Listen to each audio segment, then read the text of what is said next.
For over a century, California's Lassen Peak slept in silence, until now. In just the last minute, satellite sensors recorded the ground rising half a meter as a surge of deep tremors echoes beneath the surface. Scientists confirm this is no false alarm. Magma is pushing higher than at any time since 1917. If history repeats, the eruption could be catastrophic. But what triggered this sudden awakening, and how far might the danger spread? The evidence starts here. February 2025 brought a breakthrough few expected. Scientists pored over satellite radar images, INSAR interferograms, searching for any sign the mountain had shifted. The data showed something impossible to ignore. The ground near Chaos Crags had lifted by nearly half a meter in just weeks. This wasn't a subtle signal.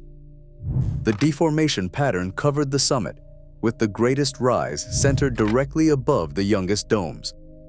At the same time, a team processed magnetotelluric slices, mapping how electricity moved through the earth beneath Lassen.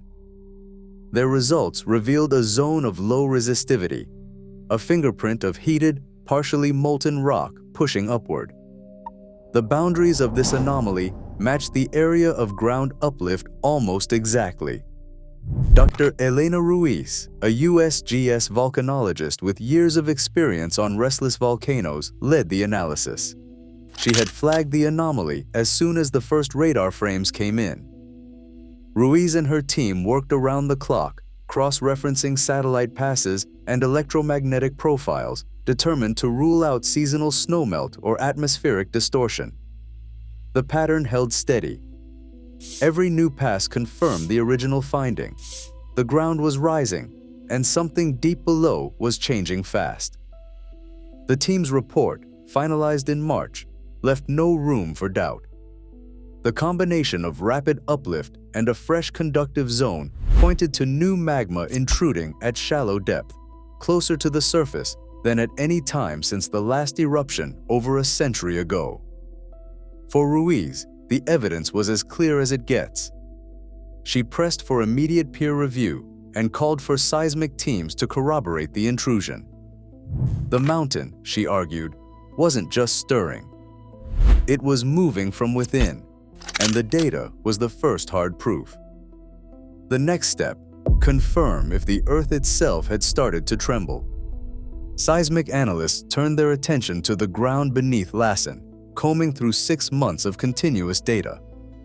The region's network of broadband seismometers, though thinned by years of budget cuts, still captured the subtle pulse of the Earth. In late autumn, an unusual pattern began to surface. Instead of the sharp, high-frequency jolts typical of tectonic quakes, sensors picked up low, rolling vibrations, low-frequency tremors, spreading outward from the heart of the volcano. These signals stood out in spectral analysis, their energy concentrated in the 1 to 5 Hz range, far below the crisp snap of ordinary earthquakes. The difference wasn't just in pitch. Tectonic quakes hit hard and fade fast, but these tremors lingered, sometimes for minutes, sometimes for hours, building and fading in slow waves. Analysts mapped the epicenters and saw a radial pattern, with tremors radiating from beneath Chaos Crags toward the broader volcanic center. This was not random noise. The pattern echoed the seismic signatures that once preceded the 1980 eruption of Mount St. Helens. Low frequency, migratory, and persistent, as if something deep below was stirring magma and fracturing rock along the way. Comparisons with historical data confirm the anomaly. In a typical year, Lassen's seismic catalog is scattered with small, shallow quakes, most registering below magnitude 2.0. But these new tremors carried a spectral fingerprint that matched volcanic unrest elsewhere, a slow, droning resonance, sometimes accompanied by tiny bursts of high-frequency energy, hinting at fluids or gas moving through cracks. The outward spread suggested internal pressurization, magma or volatile gases rising, meeting resistance and flexing the crust above. For the analysts, the signals were both warning and puzzle. The tremors didn't break the surface or trigger rockfall, but their presence, radiating outward in a widening circle, gave weight to the ground deformation seen from space. The volcano was not just swelling, it was sending a seismic message, one that demanded a closer look at the hidden structures beneath Lassen's summit. Beneath Lassen's fractured summit, the story shifts from surface signals to the hidden world of molten rock and gas. Seismic and gravity surveys show that the volcano's core is not a hollow chamber, but a layered system of partially melted rock, what geologists call mush zones, stretching from 4 to 8 kilometers below ground. These reservoirs are thick with crystals and pockets of melt, able to trap and release pressure in unpredictable bursts. Closer to the surface, between 2 and 5 kilometers down, sits a melt-rich zone. It's here that the magma is freshest and most mobile, its heat and dissolved gases building up beneath the brittle crust.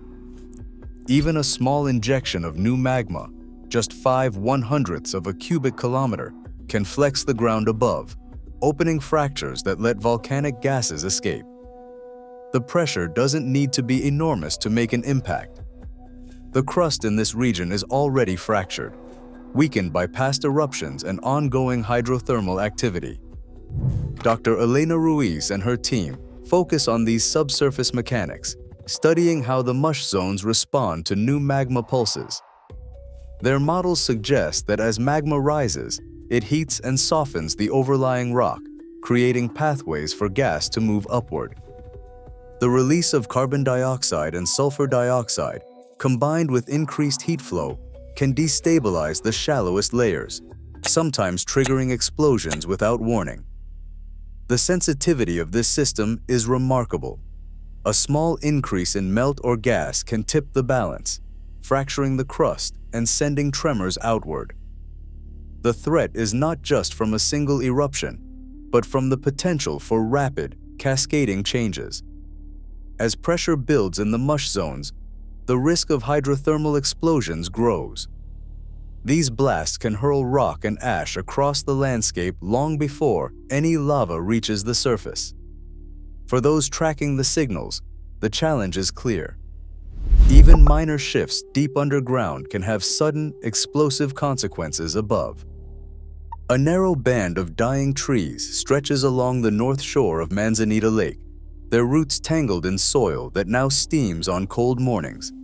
Field teams from the USGS and UC Davis press metal probes into the earth, logging temperatures several degrees above average for early spring. The readings are unmistakable, an increase of up to 5 degrees Celsius at just 1 meter depth, far beyond what seasonal warming could explain. Gas sensors register carbon dioxide levels above 1,500 parts per million, with sulfur dioxide spiking at intervals that match recent deformation events. The air holds a faint, acidic tang, and patches of moss have turned brittle and brown. Every few steps, a scientist kneels to collect a soil sample, careful to avoid pockets where CO2 escapes in visible wisps. The pattern is clear. Wherever the ground has swelled, the forest is thinning, replaced by bare trunks and scorched undergrowth. The team's notebooks fill with coordinates and numbers, each point tracing the invisible boundary between living forest and a zone claimed by volcanic gases. These tree kill scars are more than ecological wounds.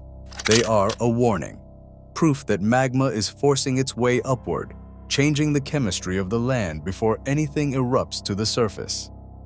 In the spring of 1915, the air in Redding turned thick and gray as ash drifted down from Lassen Peak.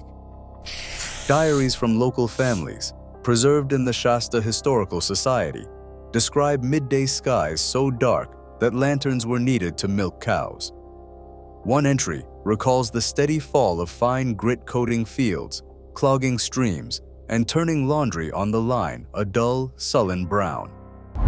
Farther up the valley, a surge of mud and debris, what geologists now call a lahar, raced down Lost Creek, sweeping away fences and barns. Photographs from the time show houses half buried, their porches swallowed by hardened volcanic mud. Letters sent from Plumas County speak of livestock lost to poisoned water and entire orchards suffocated under a heavy blanket of ash. The eruption did not just scar the land, it upended daily life, forcing families to flee and leaving entire communities to rebuild from the mud. For descendants who still live in Lassen's shadow, these stories are not distant history. They are a reminder that the mountain's silence is never permanent and that every sign of unrest carries the weight of what happened before. Lassen Peak is only the most visible summit in a landscape shaped by volcanic forces. The Lassen Volcanic Center sprawls across 200 square miles, a network of domes, craters, and ancient calderas that stretches far beyond the mountain's snow-capped cone. Geologists map more than a dozen major vents here, each a possible source of future eruptions. Cinder Cone, to the northeast, last erupted in 1666, leaving behind a stark field of black lava and ash. Chaos Crags, just 1,000 years old, rises in jagged spires above the forest, its youth marked by unstable slopes and frequent rockfall. The land is riddled with hidden scars, collapsed domes, steam vents, and fumaroles that vent heat from the Earth's depths. This is not a single volcano, but a restless field where magma finds many ways to the surface. For scientists, the complexity demands constant vigilance. A change at one vent can signal unrest across the entire system. The challenge is clear. Hazard planning cannot focus on just Lassen Peak. The entire volcanic field must be watched, mapped, and understood. In a region this vast, every gap in monitoring becomes a risk, not just for one mountain, but for all the communities living in the shadow of California's sleeping giants. In the years following the last eruption, a silent erosion set in, not of rock, but of vigilance. By 2015, federal and state funding for volcano monitoring at Lassen had slipped below half of what scientists requested. The result was immediate and visible. 1 out of every 3 sensors was taken offline. Seismic stations, gas monitors, and ground deformation arrays, vital tools for catching the earliest signs of unrest, fell dark across the volcanic field. Some were dismantled and never replaced, their concrete pads left to weather in the forest. Others simply expired, victims of aging batteries or corroded wiring, as maintenance crews shrank and priorities shifted elsewhere. For the scientists tasked with watching over Lassen, each lost sensor meant another blind spot on the map. The network, once dense enough to triangulate even subtle tremors or minor gas leaks, became patchy. Key areas around Chaos Crags and the north shore of Manzanita Lake, sites now showing the most dramatic signs of change, were left with gaps in coverage just as new signals began to stir beneath the ground. The remaining instruments worked overtime, but with fewer eyes on the mountain, the margin for error grew wider. Internal reviews from the USGS and California Volcano Observatory show how these gaps complicated every step of hazard assessment. Analysts struggled to verify whether odd seismic blips were real or just digital ghosts. Gas readings arrived late or not at all. Even satellite data, powerful as it is, depends on ground truth from sensors that can confirm or reject what the images suggest. In meetings and budget hearings, volcanologists warned that the next eruption could be missed in its earliest stages, not because the mountain was silent, but because the tools to hear it had been allowed to fail. The cost of prevention, once seen as a safeguard, had become a gamble with consequences that no one could fully measure. A memo dated February 2025 circulated through the inboxes of agency heads and county planners across Northern California. Its language was clinical, but the warning was unmistakable. Current sensor coverage is insufficient to guarantee early detection of magmatic intrusion at Lassen. The document never reached the public. Instead, its contents triggered a wave of quiet urgency behind closed doors. Policy analysts from the Office of Emergency Services pored over risk overlays, updating evacuation maps that now stretched beyond the old boundaries. 7 counties, Shasta, Tehama, Plumas, Lassen, Modoc, Butte, and Sierra, were redrawn into the expanded hazard zone. Over 50,000 residents found their homes, schools, and elder care facilities newly marked for priority evacuation. The new overlays flagged major transport routes for rapid clearance, with GIS files handed off to local planners and first responders. No press conferences, no sirens, just silent preparation as county officials reviewed lists of at-risk sites and ran drills on paper. A county planner in Plumas described the mood as tense but unspoken. We ran models for a full-scale eruption. The numbers were sobering. Every route, every shelter, mapped and color-coded. But we kept it all internal. The last thing anyone wanted was a panic before we had answers. The memo's impact rippled outward, its existence hinted at in cryptic agenda notes and off-the-record calls. For residents, life continued as usual. But in back offices and emergency command centers, the reality was clear. The ground was restless, the sensors were too few, and the responsibility for early action now belonged to people, not machines. The mountain's warning was not just seismic, it was institutional, written in the language of risk and response.